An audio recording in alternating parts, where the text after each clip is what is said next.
Hai semua, selamat datang di channel terbaru kalian. Hari ini kita akan bahas film yang gak cuma punya cerita kuat, tapi juga penuh emosi dan makna. Jadi siapkan hati kalian karena kita bakal menyelami kisah yang mungkin akan mengingatkan kalian pada pengalaman hidup sendiri atau bahkan membuka perspektif baru. Film kali ini berjudul Adu Vitam atau bahasa Inggrisnya The Good Life. Pastikan nonton sampai habis ya. Nggak usah banyak cincong lagi, langsung saja ke alur ceritanya.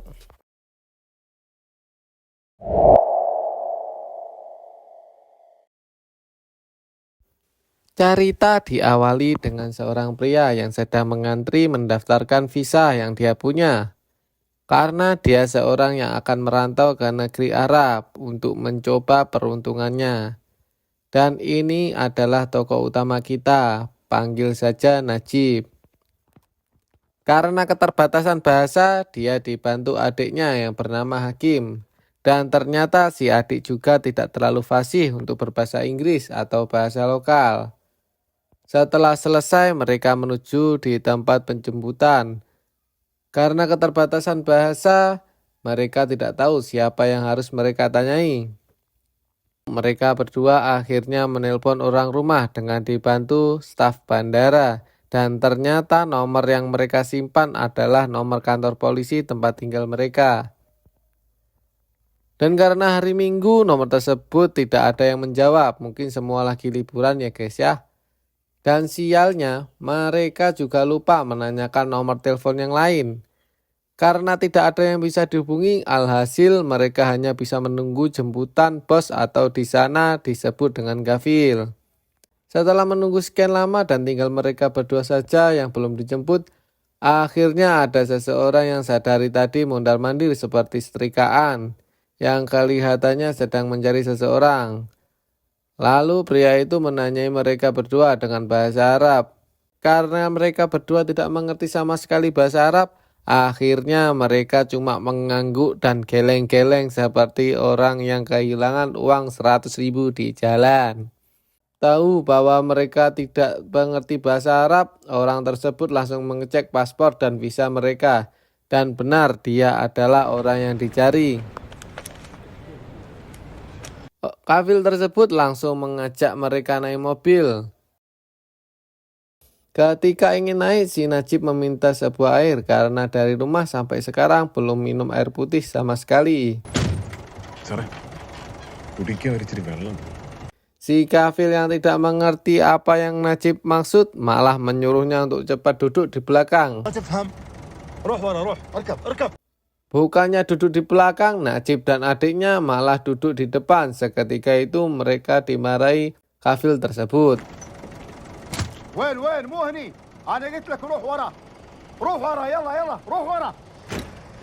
Kafil tersebut memperlakukan mereka selayaknya budak. Dan perjalanan mereka pun dimulai dari sini.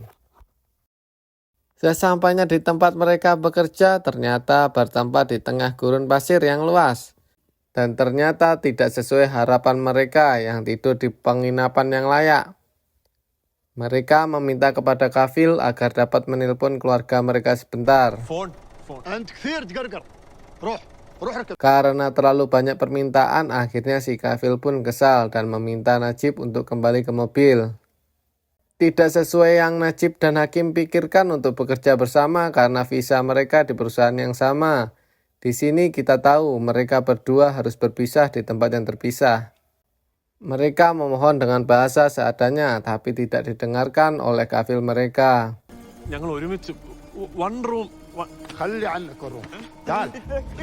Setelah perjalanan yang lumayan jauh, Najib pun tiba di tempat ia bekerja. Ia terlihat agak bingung dengan tempat ia bekerja. Waktu berbicara dengan kafilnya, dia masih memohon untuk menelpon orang rumah tetapi tidak dihiraukan.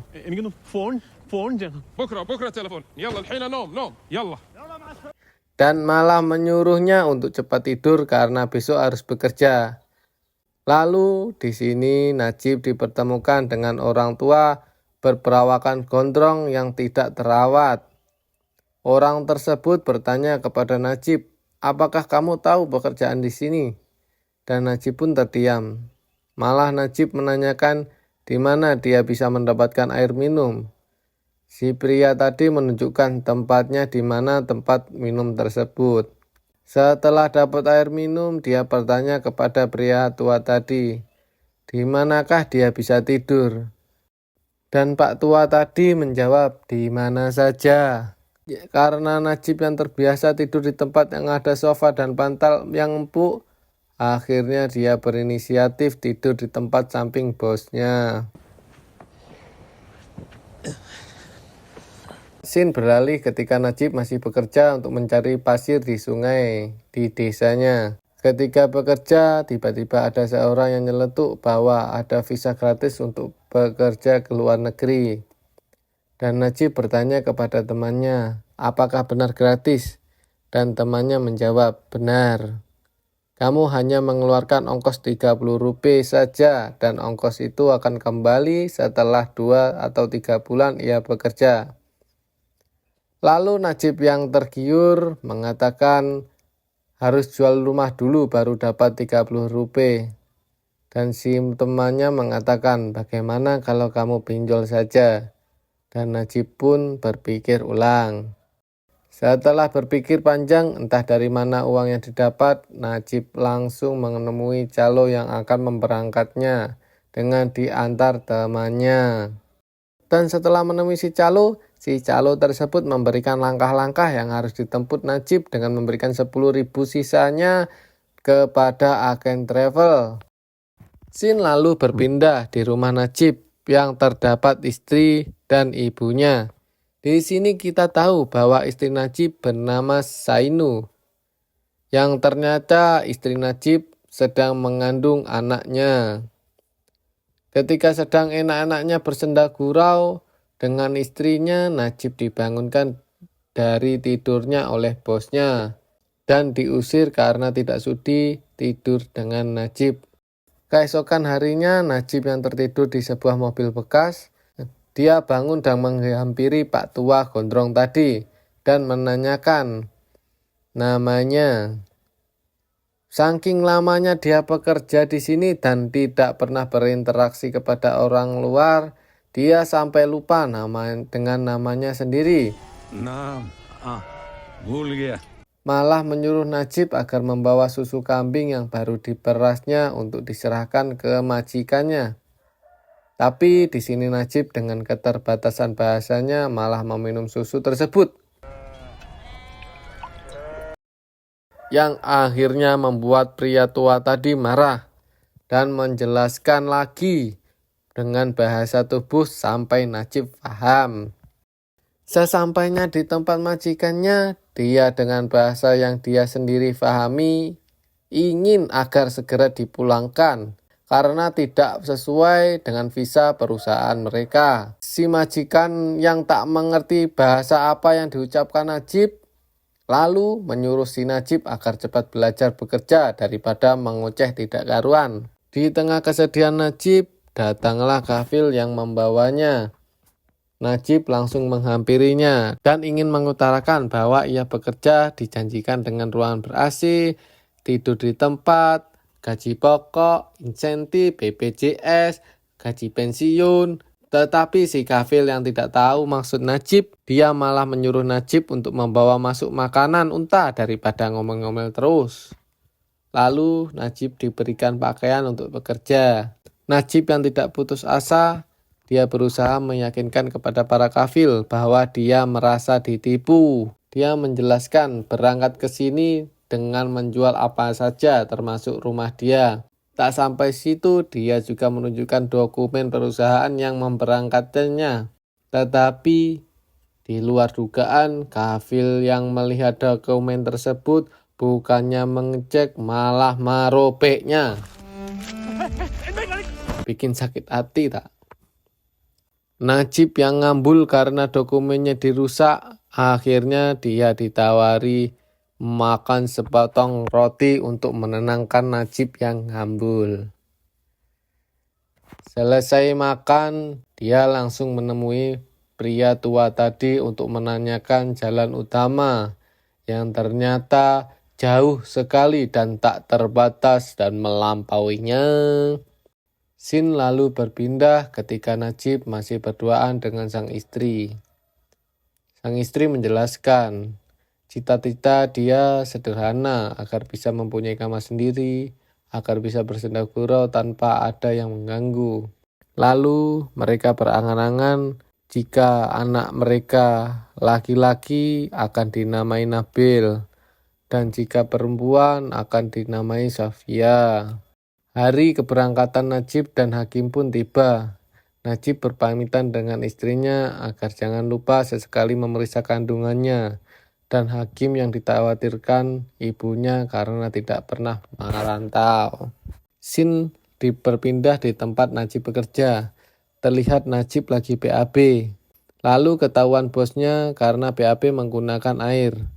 Langsung si bos marah besar karena mereka tahu di tengah gurun yang tandus air sangat langka dan mahal.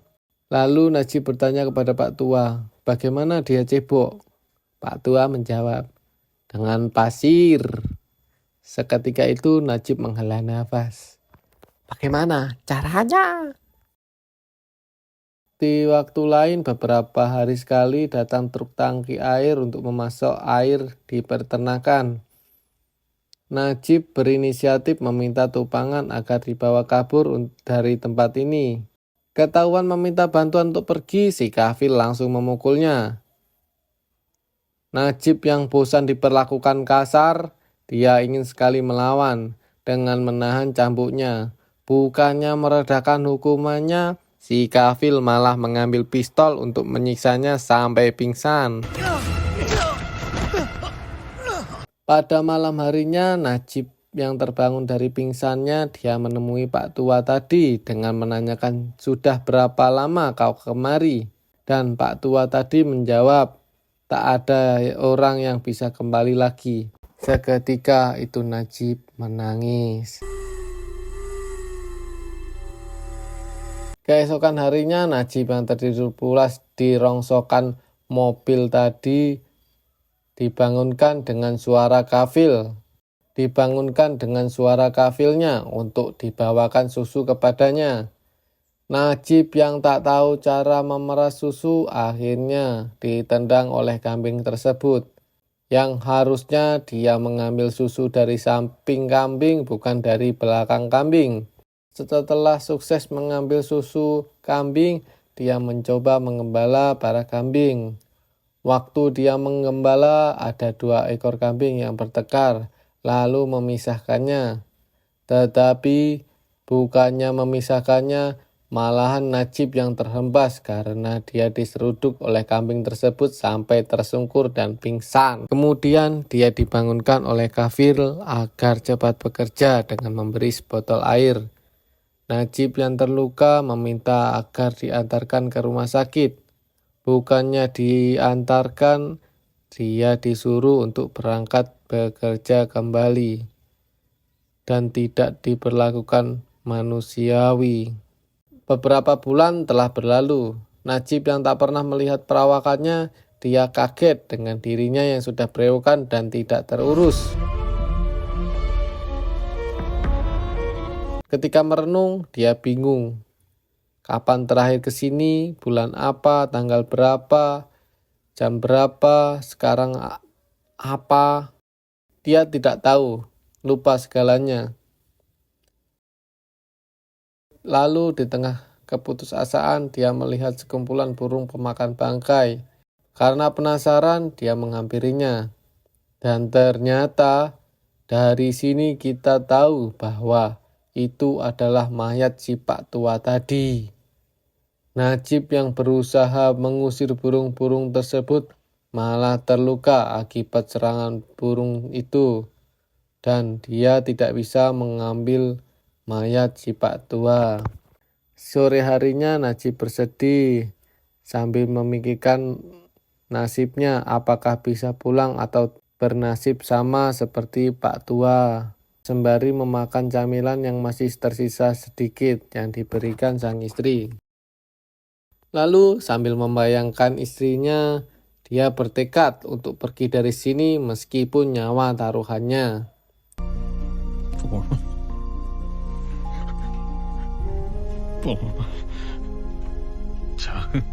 Keesokan harinya ketika mengembala, dia berlari tanpa arah yang jelas. Lalu dia ketahuan sama majikannya. Dikejarlah dia. Diberikan tembakan peringatan, lalu Najib pun terjatuh. Ketika terjatuh, majikan tersebut menghukumnya dengan memukul Najib dengan pistolnya sampai patah tulang kakinya.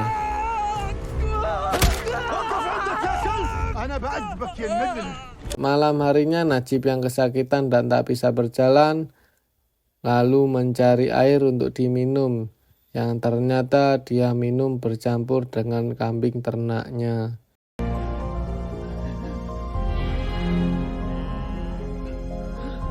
Waktu telah berlalu. Penampilan Najib yang kurus kering dan tidak terurus terlihat sedang mengembala semua kambing.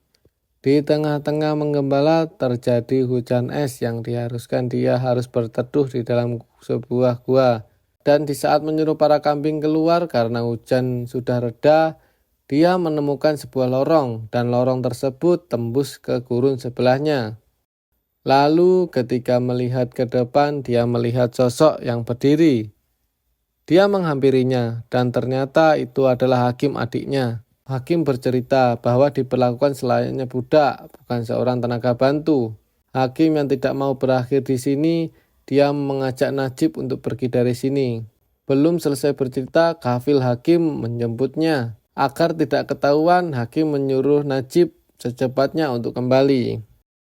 Beberapa waktu telah berlalu, mereka berdua sembunyi-sembunyi untuk bertemu.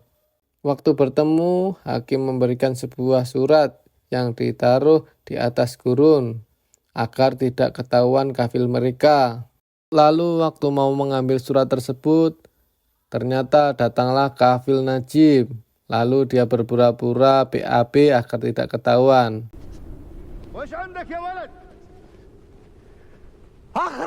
Waktu kafil Najib pergi, dia mengambil surat tersebut. Surat tersebut bercerita tentang bagaimana Hakim disiksa dan dipukul waktu bekerja. Dan Hakim bercerita bahwa dia bekerja dengan orang Afrika yang tahu di mana mereka harus pulang dan meminta agar jangan lupa berdoa kepada Tuhan. Karena di balik ikhtiar kita harus diiringi dengan doa. Scene berpindah dengan seorang yang berada di atas tebing. Dia adalah Ibrahim, sosok yang diceritakan Hakim kepada Najib. Lalu kita diperlihatkan Najib yang ternyata selama ini dia makan dengan makanan unta dan terlihat sedang memberi makan unta tersebut. Ketika memberi makan, dia mendengar orang yang sedang berenak senandung. Lalu dia menghampirinya dan ternyata itu adalah Hakim. Hakim memperkenalkan Ibrahim kepada Najib dan memberitahu bahwa sebentar lagi putri dari kafil akan menikah dan para kafil akan menghadiri acara tersebut. Itulah waktu yang tepat untuk melarikan diri, ujar Ibrahim. Hakim lalu meyakinkan Najib agar mau melarikan diri karena ia tak mau berakhir di tempat ini. Keesokan harinya, kafil Najib berpamitan untuk pergi ke resepsi pernikahan. Dia berkata bahwa akan pulang keesokan harinya atau paling lambat lusa dengan meninggalkan sepotong kue untuk Najib makan.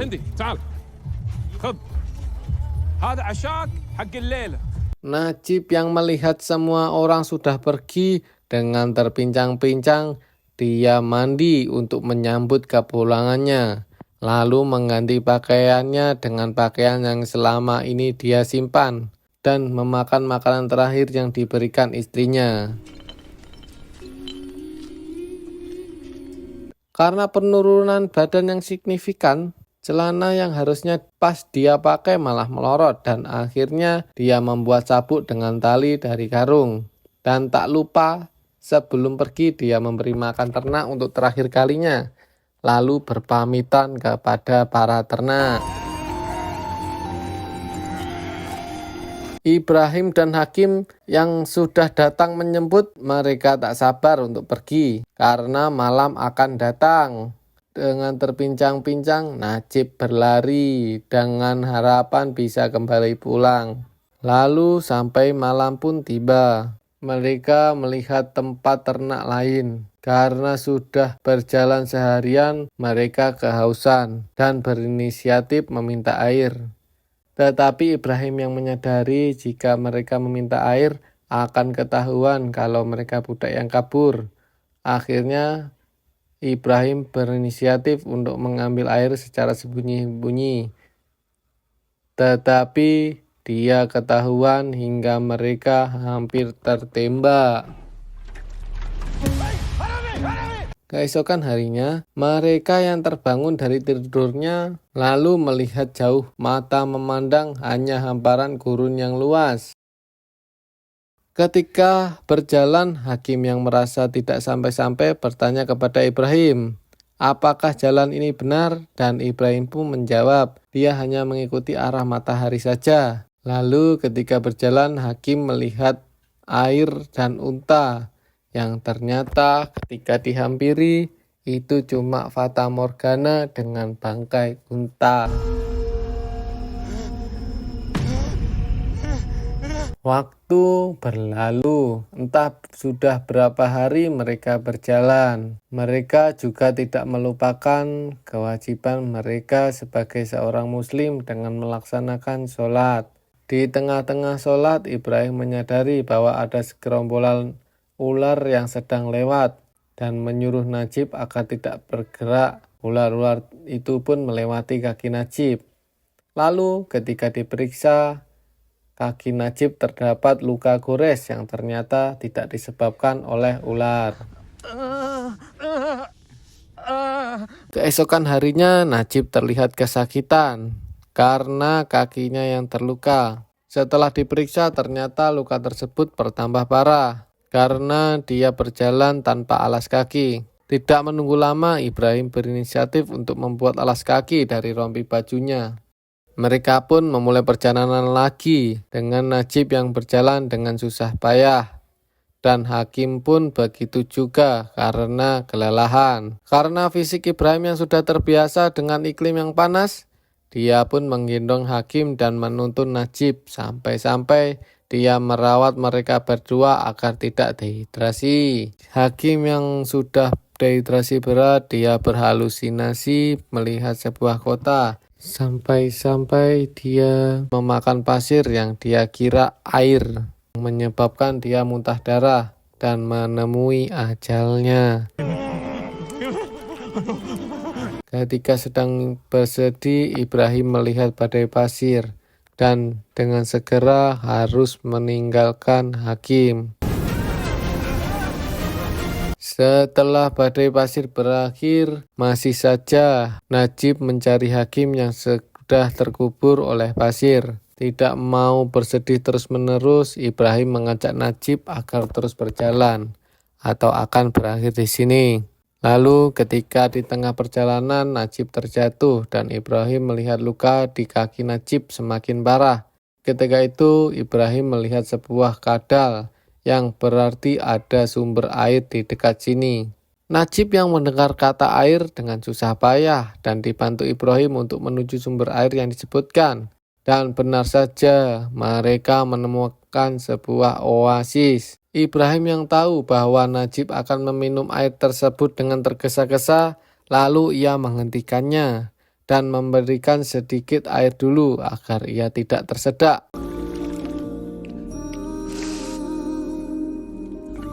Lalu Ibrahim menemukan sebuah botol air minum dan mengisinya dengan air. Setelah minum air seperlunya, mereka melanjutkan perjalanannya dan menemukan wadah snack yang masih baru dan sebuah jejak roda mobil. Dengan tergesa-gesa, Najib yang tidak sabar dan tidak memperdulikan luka kakinya menghampirinya dan ternyata terlihat cuma hamparan padang pasir yang luas. Mereka berputus asa Karena hal itu mereka akhirnya berputus asa sampai tertidur di atas padang pasir yang luas. Keesokan harinya Najib terbangun dari tidurnya dan sadar bahwa Ibrahim telah meninggalkannya dan hanya menyisakan sebuah botol yang berisikan air dan sebutir kurma. Tidak mau berdiam diri, Najib berjalan tanpa arah dengan menahan rasa sakit di kaki. Sesekali dia beristirahat dan meminum air dan kurma yang ditinggalkan Ibrahim. Ketika beristirahat, dia mendengar suara kendaraan. Dengan terhuyung-huyung dan dengan tenaga seadanya, dia berlari ke sumber suara. Sesampainya di sumber suara, ternyata benar itu adalah jalan raya. Dengan tenaga terakhir, dia berusaha menghentikan kendaraan yang sedang melintas. Tapi tak ada satupun kendaraan yang mau memberi tumpangan.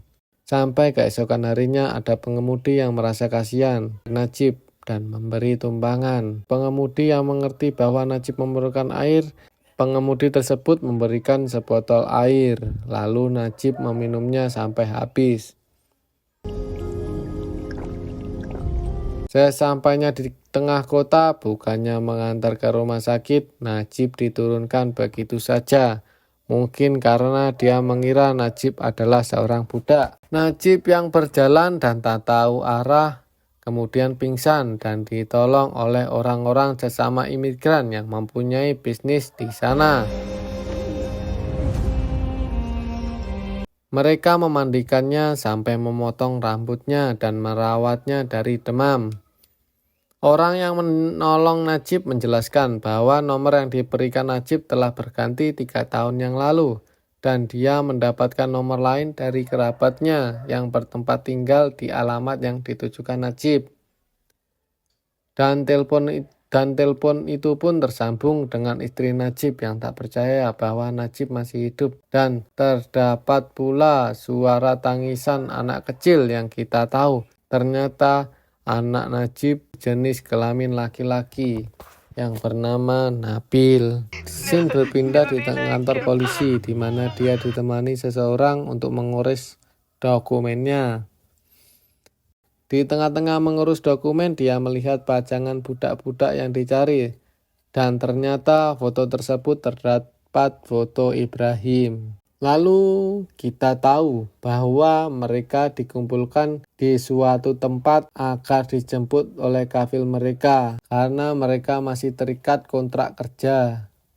Lalu kafil Najib pun datang menghampirinya untuk dijemput. Kemudian kafil tersebut menghukum Najib karena sudah kabur. Dan ternyata itu semua hanyalah bayangan yang dibayangkan oleh Najib. Ketika tersadar, kafil tersebut memeriksa Najib dan ternyata dia tidak menyadari bahwa itu adalah Najib. Dan akhirnya Najib bisa bernafas lega. 3 bulan telah berlalu. Surat izin untuk pulang ke negaranya pun telah keluar. Dan akhirnya hari di mana Najib bisa pulang telah tiba.